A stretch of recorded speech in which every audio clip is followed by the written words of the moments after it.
How to start a side hustle and make extra money. Introduction. What is a side hustle? Why is it important? Financial independence, passion projects, etc. Identifying your skills and interests. Analyze your skills, hobbies, or interests. What do you enjoy and excel at? Market research. See what people are looking for. Use online platforms like Google Trends and social media.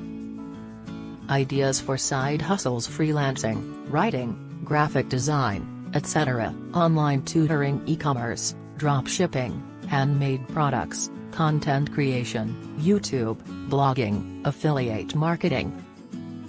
Planning and strategy. Time management. How will you balance a full-time job and a side hustle? Budgeting. How much money will you invest?